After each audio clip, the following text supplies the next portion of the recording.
Madam President, Excellencies, distinguished members of the General Assembly, I bring to you the greetings of 1.3 billion plus people from the world's largest democracy.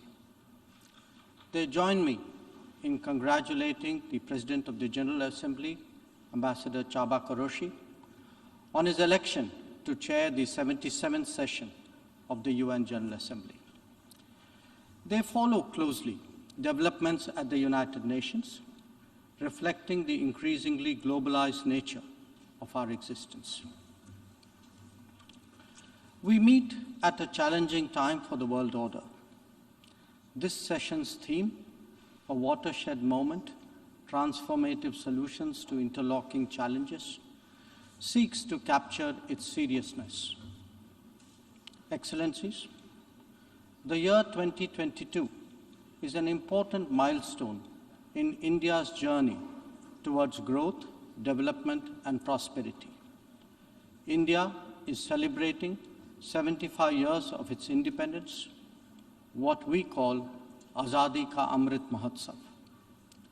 The story of that period has been one of toil, of determination, innovation, and enterprise of millions of ordinary Indians. They are rejuvenating a society pillaged by centuries of foreign attacks and colonialism. And they are doing so in a democratic framework whose steady progress is reflected in more authentic voices and grounded leadership. This new India, under the visionary and dynamic leadership of Prime Minister Narendra Modi, is a confident and resurgent society. Its agenda for our centenary will be achieved through the 5 pledges that we committed to on our Independence Day.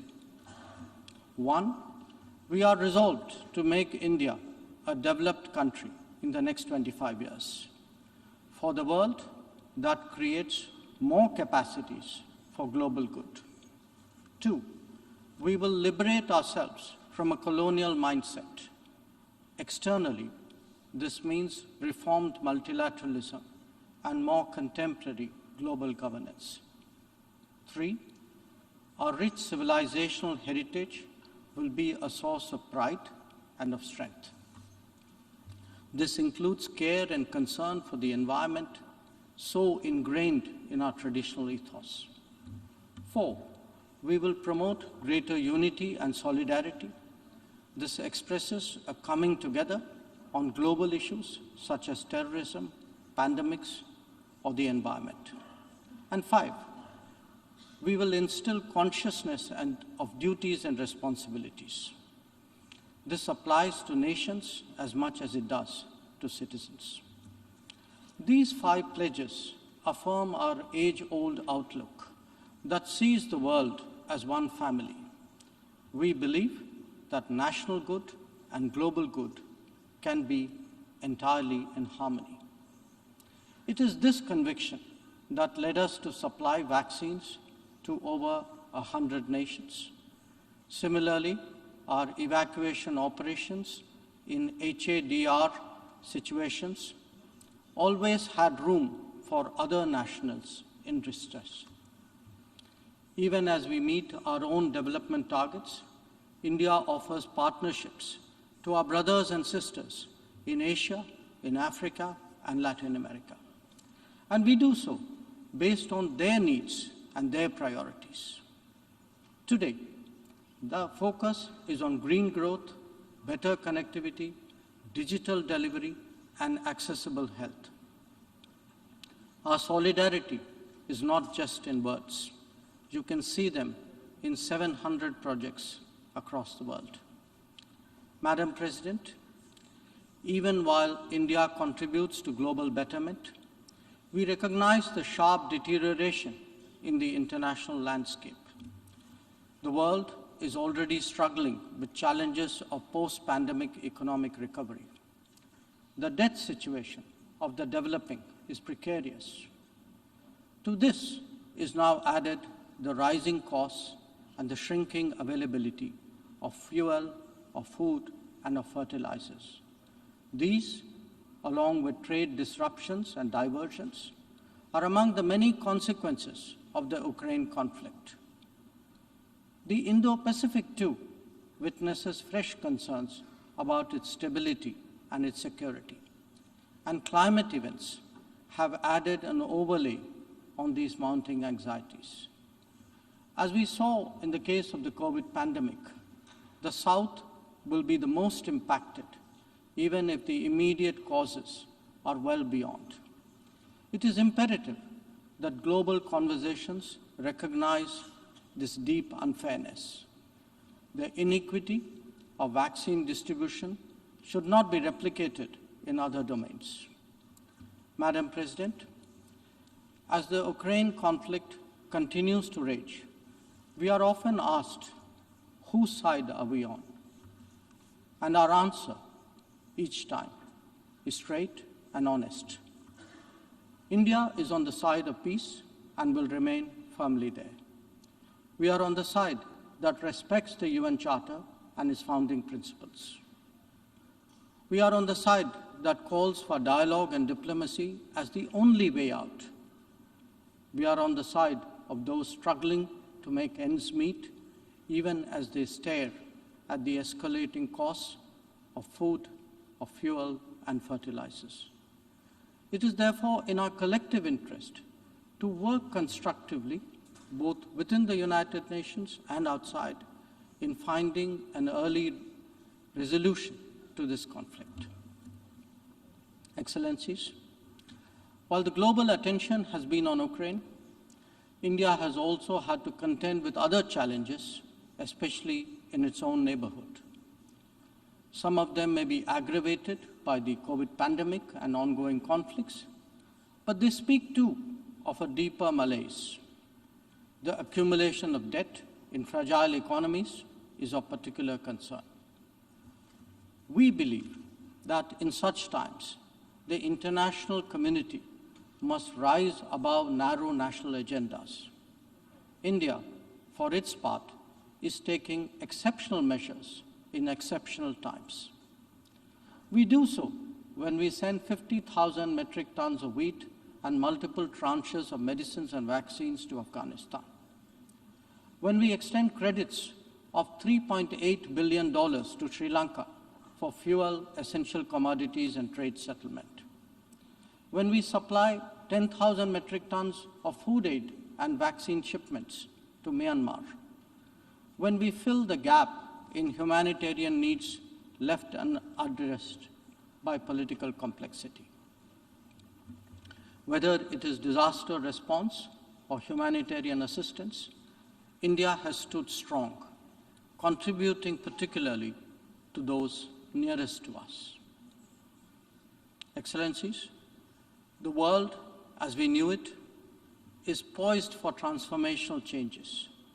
It has been impacted in recent times by a succession of shocks, each of them significant by itself. The COVID pandemic called into question the over-centralized nature of globalization and has led all of us to seek greater resilience and reliability of supply chains.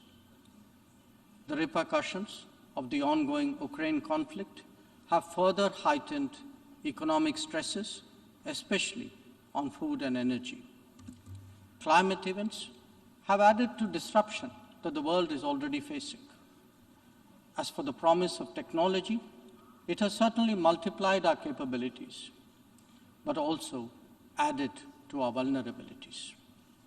Trust and transparency are legitimate expectations of a more digitized world. The quest to create a better global order would necessarily have to address all these issues. Among them, some are clearly more existential in nature and necessitate intense coordination by the international community. Climate action and climate justice are particularly noteworthy in this respect.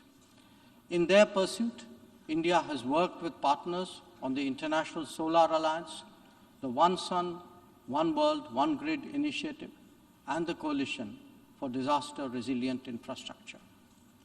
We stand ready to support any collective and equitable endeavor to protect our environment and to further global wellness.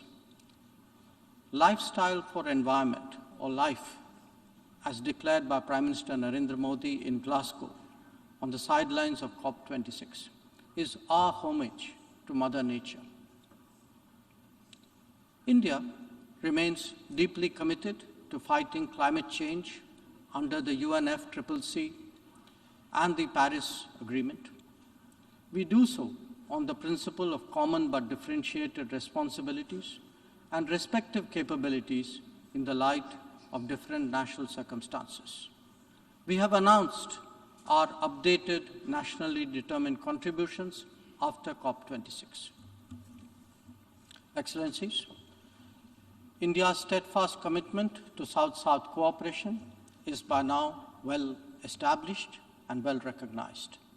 Our approach is based on principles of mutual respect and national ownership, with a commitment to sustainable development for all. As we begin the G20 presidency this December, we are sensitive to the challenges faced by developing countries. India will work with other G20 members to address serious issues of debt, of economic growth, food and energy security, and particularly of environment. The reform of governance of multilateral financial institutions will continue to be one of our core priorities. Madam President, India would be completing its tenure as a member of the Security Council this year. In our term, we have acted as a bridge on some serious but divisive issues confronting the Council. We have also focused on concerns such as maritime security, peacekeeping, and counter-terrorism. Our contributions range from providing technology with a human touch to ensuring safety and security of UN peacekeepers. As the chair of the Counter-Terrorism Committee this year, India would be hosting its special meeting in Mumbai and New Delhi. I invite all member states to participate in it. We need to create a global architecture that responds to the new tech tools deployed against open, diverse, and pluralistic societies. Having borne the brunt of cross-border terrorism for decades, India firmly advocates a zero-tolerance approach. In our view, there is no justification for any act of terrorism regardless of motivation, and no rhetoric, however sanctimonious, can ever cover up bloodstains. The United Nations responds to terrorism by sanctioning its perpetrators. Those who politicize the UNSC 1267 sanctions regime, sometimes even to the extent of defending proclaimed terrorists, they do so at their own peril. Believe me, they advance neither their own interests nor indeed their reputation. India has always espoused a cooperative, inclusive, and consultative approach to international relations. We believe that multipolarity, rebalancing, fair globalization, and reformed multilateralism cannot be kept in abeyance. The call for reformed multilateralism, with reforms of the Security Council at its core, enjoys considerable support among UN members. It does so because of the widespread recognition that the current architecture is anachronistic and ineffective. It is also perceived as deeply unfair, denying entire continents and regions a voice in a forum that deliberates their future. India is prepared to take up greater responsibilities, but it seeks, at the same time, to ensure that the injustice faced by the Global South is decisively addressed. Our call is to allow serious negotiations on such a critical matter to proceed sincerely. They must not be blocked by procedural tactics. Naysayers cannot hold the IGN process hostage in perpetuity. In these turbulent times, it is essential that the world listens to more voices of reason and experiences more acts of goodwill. India is willing and able on both counts.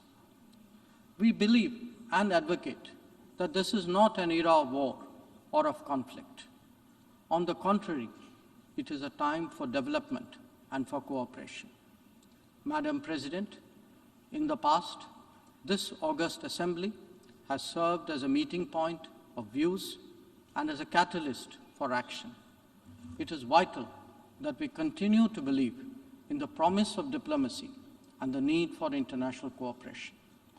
Therefore, Madam President, let us strive to return to the course of seeking peace, progress, and prosperity. I thank you.